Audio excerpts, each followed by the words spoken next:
ಎಲ್ಲರಿಗೂ ನಮಸ್ಕಾರ. ಇವತ್ತಿನ ಈ ವಿಡಿಯೋದಲ್ಲಿ ಅರಳಿ ಮರದ ಪ್ರದಕ್ಷಿಣೆ ಮಾಡುವುದರಿಂದ ದೊರೆಯುವ ಅದ್ಭುತ ಪ್ರಯೋಜನಗಳ ಬಗ್ಗೆ ತಿಳಿದುಕೊಳ್ಳೋಣ.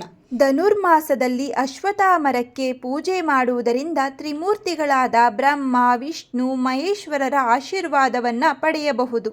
ಸಂತಾನ, ವಿವಾಹ ಭಾಗ್ಯ ಪ್ರಾಪ್ತಿಯಾಗುತ್ತದೆ ಹಾಗೂ ಸಕಲ ಇಷ್ಟಾರ್ಥಗಳು ಸಿದ್ಧಿಯಾಗುತ್ತವೆ. ಹಾಗೂ ಈ ಮಾಸದಲ್ಲಿ ಅರಳಿ ಎಲೆಯ ಮೇಲೆ ದೀಪ ಹಚ್ಚಿ ಪೂಜೆ ಮಾಡುವುದರಿಂದ ಅಕ್ಷಯ ಪುಣ್ಯ ಲಭಿಸುತ್ತದೆ ಎಂದು ಶಾಸ್ತ್ರಗಳು ಹೇಳುತ್ತವೆ. ಅರಳಿ ಮರದ ಪೂಜೆಯಿಂದ ತ್ರಿಮೂರ್ತಿಗಳ ಕೃಪೆ ಲಭಿಸುತ್ತದೆ, ಇಷ್ಟಾರ್ಥಗಳ ಸಿದ್ಧಿಯಾಗುತ್ತದೆ, ಸಮಸ್ತ ದೋಷ ನಿವಾರಣೆಯಾಗುತ್ತದೆ, ಪಿತೃಗಳ ಪ್ರೀತಿ, ಆರೋಗ್ಯ ಲಾಭ ದೊರೆಯುತ್ತದೆ. ಧನುರ್ಮಾಸವನ್ನು ಮಾರ್ಗಶಿರ ಮಾಸ, ಶೂನ್ಯ ಮಾಸ, ವಿಷ್ಣು ಮಾಸ ಎಂದು ಕರೆಯುತ್ತಾರೆ. ಈ ಧನುರ್ಮಾಸದಲ್ಲಿ ಶ್ರೀ ಮಹಾವಿಷ್ಣುವು ಭೂಮಿಗೆ ಅತ್ಯಂತ ಸಮೀಪದಲ್ಲಿರುತ್ತಾರೆ. ಈ ಮಾಸದಲ್ಲಿ ಮಾಡಿದ ಪುಣ್ಯ ಕಾರ್ಯಕ್ರಮಗಳು 100 ಪೂಜೆಗಳ ಫಲಗಳನ್ನು ನೀಡುತ್ತವೆ ಎಂದು ನಂಬಲಾಗಿದೆ.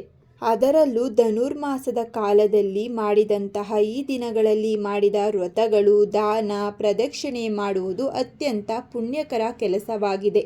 ಅರಳಿ ಮರವನ್ನ ತ್ರಿಮೂರ್ತಿಗಳ ವಾಸಸ್ಥಾನ ಎಂದು ನಮ್ಮ ಶಾಸ್ತ್ರಗಳು ಹೇಳುತ್ತವೆ. ಅರಳಿ ಮರವನ್ನ ಅಶ್ವತ್ಥಾಮರ ಎಂದು ಕೂಡ ಕರೆಯುತ್ತಾರೆ. ಅರಳಿ ಮರದ ಬೇರುಗಳಲ್ಲಿ ಬ್ರಹ್ಮ, ಕಾಂಡದಲ್ಲಿ ವಿಷ್ಣು, ಎಲೆಗಳಲ್ಲಿ ಮಹೇಶ್ವರರ ಸಾನ್ನಿಧ್ಯವಿದೆ. ಆದ್ದರಿಂದ ಅರಳಿ ಮರದ ಸುತ್ತ ಪ್ರದಕ್ಷಿಣೆ ಮಾಡುವುದು ಸಾಕ್ಷಾತ್ ತ್ರಿಮೂರ್ತಿಗಳ ಪ್ರದಕ್ಷಿಣೆ ಮಾಡಿದ ಫಲ ದೊರೆಯುತ್ತದೆ. ಅಶ್ವತ್ಥವೃಕ್ಷದ ಪ್ರದಕ್ಷಿಣೆಯಿಂದ ದೊರೆಯುವ ಪ್ರಯೋಜನಗಳು: ಮೊದಲನೆಯ ಪ್ರಯೋಜನ ಸಂತಾನ ಪ್ರಾಪ್ತಿ. ಸಂತಾನ ಭಾಗ್ಯ ವಿಳಂಬವಾಗುತ್ತಿದ್ದರೆ ಅರಳಿ ಮರದ ಪ್ರದಕ್ಷಿಣೆ ಸಹಾಯವಾಗುತ್ತದೆ.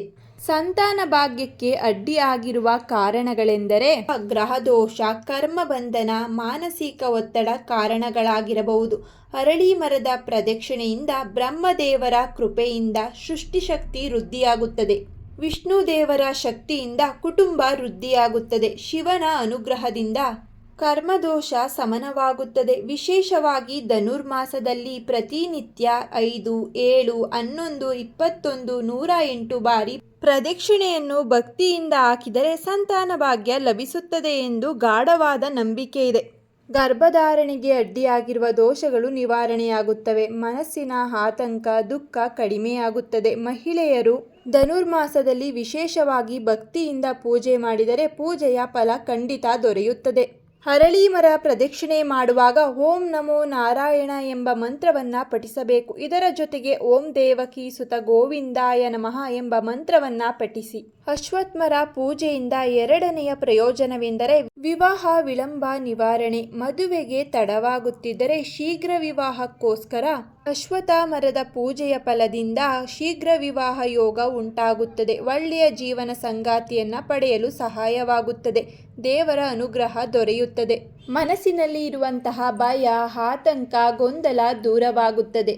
ಯುವಕ ಮತ್ತು ಯುವತಿಯರು 21 ಅಥವಾ 31 ದಿನ ಅಶ್ವತ್ಥ ಕಟ್ಟೆಯ ಪ್ರದಕ್ಷಿಣೆ ಮಾಡುವುದರಿಂದ ಕಂಕಣ ಭಾಗ್ಯ ದೊರೆಯುತ್ತದೆ.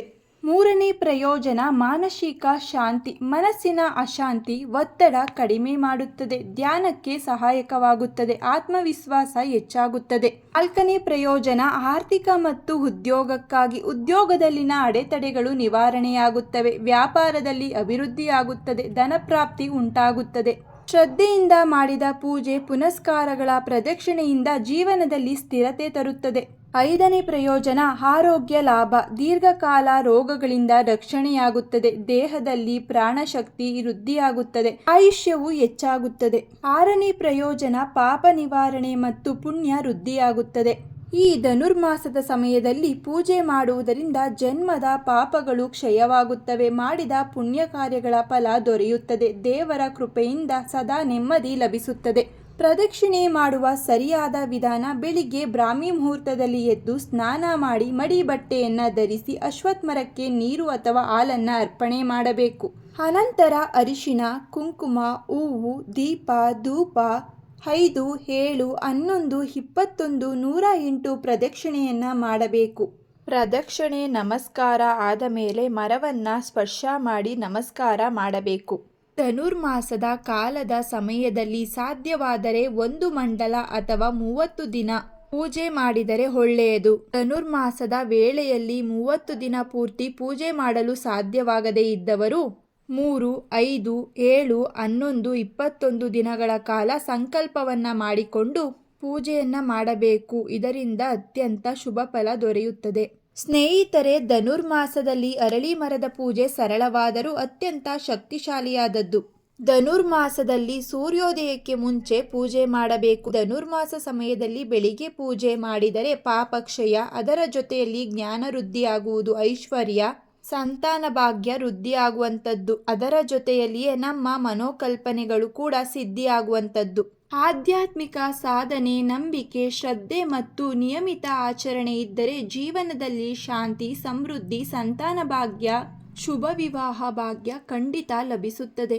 ಇವತ್ತಿನ ಈ ಮಾಹಿತಿ ನಿಮಗೆ ಇಷ್ಟವಾಗಿದ್ದಲ್ಲಿ ಈ ವಿಡಿಯೋವನ್ನು ಲೈಕ್ ಮಾಡಿ, ಹಾಗೆ ನಿಮ್ಮ ಫ್ಯಾಮಿಲಿ ಮತ್ತು ಫ್ರೆಂಡ್ಗೆ ಶೇರ್ ಮಾಡಿ. ಇದೇ ರೀತಿಯ ಮತ್ತಷ್ಟು ವಿಡಿಯೋಗೆ ನಮ್ಮ ಚಾನಲನ್ನು ಸಬ್ಸ್ಕ್ರೈಬ್ ಮಾಡಿಕೊಳ್ಳಿ. ಮತ್ತೆ ಸಿಗೋಣ ಮತ್ತೊಂದು ವಿಡಿಯೋದಲ್ಲಿ. ಎಲ್ಲರಿಗೂ ಧನ್ಯವಾದಗಳು.